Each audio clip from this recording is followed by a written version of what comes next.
Is technology causing my text neck? Well, it wouldn't be called text neck if it wasn't related, right? It has that nickname for a reason. So, I mean, short answer, sure. Yeah. Is it the first time somebody's head's been forward of their shoulders ever in history? No. So that does happen in your body in other ways, but definitely being on your phone all the time, looking down all the time, or just how you're sitting at your desk, all of that, how you're holding yourself is going to affect the carriage of your head and neck. I agree with that. Yeah, it's called, yeah, text neck or tech neck for a reason because you think technology. And I think the first image you think of when you think of tech neck, you see somebody in your mind just on their phone and with their head just forward and down. And it makes me think of that phrase where you make a face, it'll stay that way.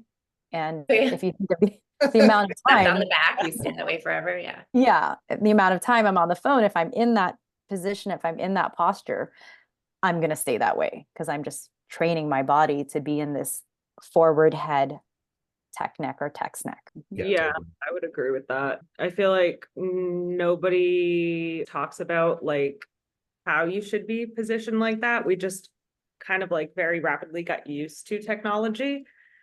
And so we're all just adapting to kind of like looking down or rounding our shoulders forward, bending our backs, things like that. Yeah, yeah, totally. And I think, yeah, that visual, Kimberly, that you gave is a good one. And so tech neck, I think of like people who are on their computer and like, they don't have a good ergonomic setup, or they, they're either like hunching, slouching into the screen or into the monitor, or, you think of the picture where we evolved from the monkey to the standing, erect Homo sapien, and then we revert back to the little rounded guy on the computer. So I think of that like as tech neck, or training the neck that way. Text neck is more of like what you showed though, Kimberly, where yeah, they're just dropping the head down. And then I think they get that mound like at that upper thoracic into the cervical area. And it's interesting because that used to be like dowager's hump was reserved for like old ladies, hence the name. But now you're seeing it on younger people. And it's not just texting, it's people on social media, people are watching, binging shows and whatnot, and they're sitting in that same position for hours at a time, even don't even realize it, or the time just slips by. And so yeah, it's a good one about like keeping your face like that. A friend recently, like I hadn't seen him in a while, and I noticed it's hard to turn off what we do in terms of looking at people's posture. But he had that bump at the back of his neck. And then I was like thinking about like, okay, how did he get that from the last time I saw him, like, a year or two ago? And then I caught him, down at the phone, swiping through, looking at whatever.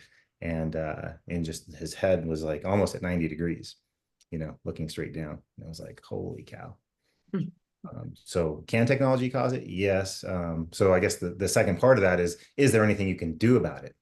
Which is funny because what Miranda said, nobody teaches you. So back in the day when I took typing classes on a typewriter in middle school, you just sat in summer school and learned how to type. And our instructor was very big on sit upright in your chair, like shoulders back and down, like 90 degrees, like wrist relaxed, like don't rest your wrists on the keyboard or anything. And he would actually walk by and like not reprimand you, but he would guide you to be, it's like pull your shoulders back, don't hunch over the keyboard, the typewriter. And that has been ingrained with me like since then. This is how you're supposed to sit when you're typing, where I don't know if they have that training now with younger people learning. They don't. And it's because the skills are so different. Same Mrs. Brevard shout out for like, she really was like, sit up, roll your shoulders back, hold your hands. And also because you were not supposed to be looking at the keys, your head was up Mhm. too. That was another part of it. Mhm. And they don't do that because it's changed. They don't have typing classes anymore because everybody goes to school like knowing the keyboard. They have technical classes where they're just learning how to use the apps, or they have coding. And I have 4 kids and they've all gone through these classes and they sit like hunched over, crossed leg, some of the girls have the double cross going. So like they're just twisting their whole backs, mousing, doing it. And I think the thing that is important at the very beginning, the very base of the problem is how you're sitting on your bottom. You know, what you're doing with your hips affects everything above. And so back in the day, the typing teachers had us sit up, roll our shoulders back and down. So we had a nice S curve in our spine. And now we're all a land of C curves. Yeah.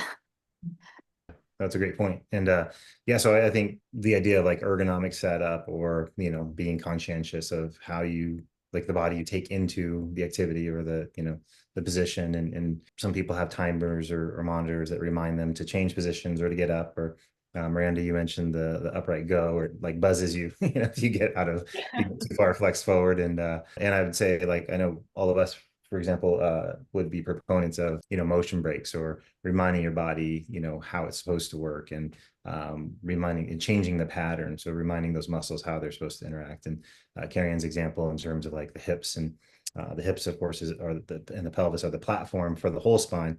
So waking that up, and then, you know, re-engaging, reassociating, reintegrating, you know, the hips through the lumbar spine, thoracic spine, shoulders, and then into the neck and head as well. So lots of ways that we can do that through exercise, through specific targeted exercises that we give to a lot of our clients.